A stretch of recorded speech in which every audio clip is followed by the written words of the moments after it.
Molweni Quintessentials, how are you today? I am back. My name is Posy, for those of you that are new to this channel.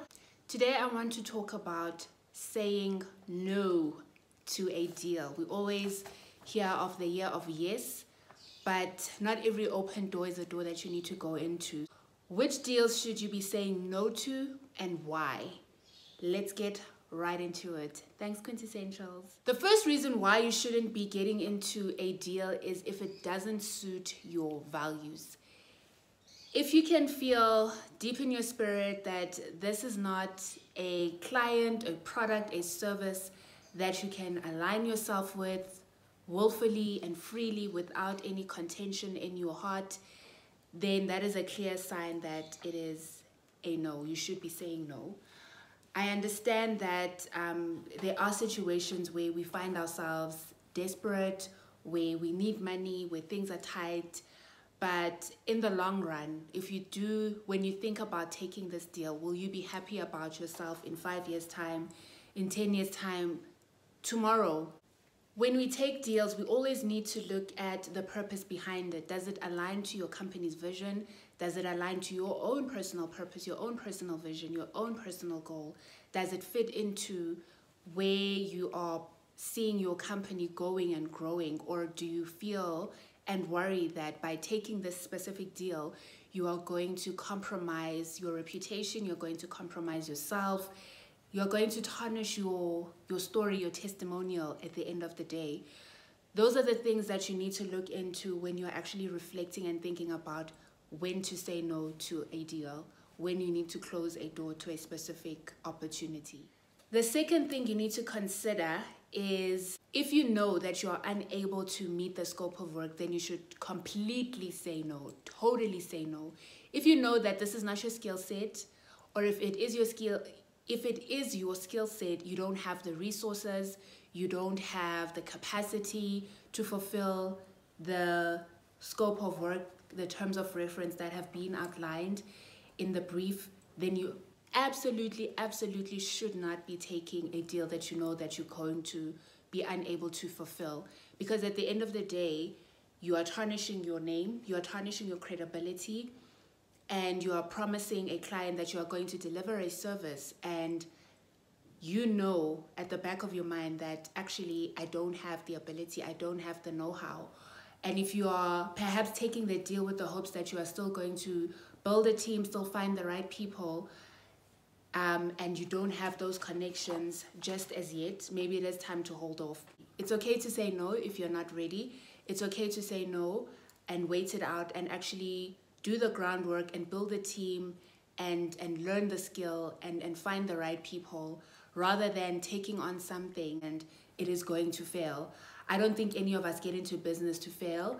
So when you do take a deal, when you do take an assignment, a project, make sure that you are able to fulfill that scope of work, you are able to deliver.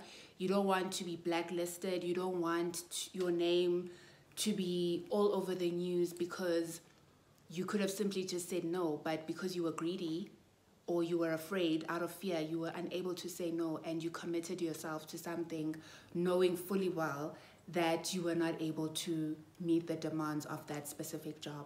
The third reason why you should say no to a deal is when the timelines are tight. Because what will end up happening is that you are going to compromise the quality of your service, you're going to compromise on the quality of the product. There might not even be time for quality control checks because you are rushing to meet a deadline. You don't want to perform a task or a service and deliver something that is substandard, that is subpar. You want to always make sure that when you are servicing and you put your name on a project, that you are satisfied, that you know that you have put your best foot forward, you have done all the work the groundwork that needs to be done, and you are not compromised in any form, in any fashion. If you have no time and you can see that there is actually no capacity to fulfill the specific tasks that have been outlined, you will not meet the deadline, say no. Say no. Save yourself, save your credibility. Advise the client on another route. Advise the client maybe to hold off, to look at different other alternatives, rather than pushing for something that is going to ultimately fail, that is going to be subpar, that is going to be of poor quality, that is going to compromise your name, because we work within a network and an ecosystem. Unfortunately, when the news comes out that you were not able to deliver, the client is not going to perhaps even mention that the timelines were tight. You are the one that's going to be compromised, and your name is going to be tarnished because you simply couldn't say no. Another reason you can say no is if the rates are too low. I have been singing this hymn about rates. I feel if the rate is too low, then it means that this was never the client for you. Don't agree to a low rate. You're going to find yourself in a cycle of poor rates. It's really that simple, and it's going to be very difficult for you to rise above and negotiate for something higher or something that you even deserve or market related if your rates are really that low. You don't want to overservice, you don't want to underdeliver. You want to make sure that you are balanced and you are operating within the confines of the terms of reference, and you are giving a quality service based on the pricing schedule that you have provided, and that you are not compromising on the service and you are not compromising the client either, because you are resentful over the fact that you are now having to either overservice, or you are finding yourself on the opposite side of the spectrum, that you are not actually performing or meeting the requirements of the terms of reference. A bonus reason as to why you should say no to a deal: if you are not sure about your team or the people that you're working with, if perhaps, let's say for instance, you're doing a joint venture, you're in a consortium, you are working with a whole network of other consultants, other businesses, and you are forming a conglomeration, or you're amalgamating your businesses. But as you start working with these people, you can sense that there's no shared values, there's no shared work ethic, there's no shared sense of urgency when it comes to delivery. Perhaps they have a different leadership style, different work ethic than you may have. That is a time for you to say no. If you can see that early on, before you sign deals, that's why you should never lock yourself into partnerships that are long-term without sussing out your current business partners. Suss them out from project to project before you overcommit yourself. But if you can see that there's no shared values, there's no shared work ethic, there's no shared vision, the vision is so important, and there's no shared commitment to actually fulfill that vision, then you need to cut your ties and say no. Even if it's millions, even if it's billions, even if it's couple of 100,000 rands, it's really not worth your peace. It's not worth your company's name.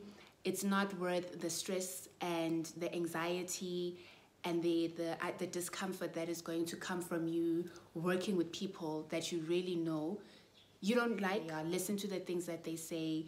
People will often tell on themselves. If you can hear and you can literally feel it in your gut, tap into your intuition and listen to your intuition and establish what it's communicating to you. And if it's a no-go, then don't go there. Do your necessary checks of the people that you actually do business with, and if your spirit is saying no, don't do it. Don't go for it. Quintessentials: when have you ever had to say no to a deal? Have you ever had to say no to a deal, or have you been too afraid to say no?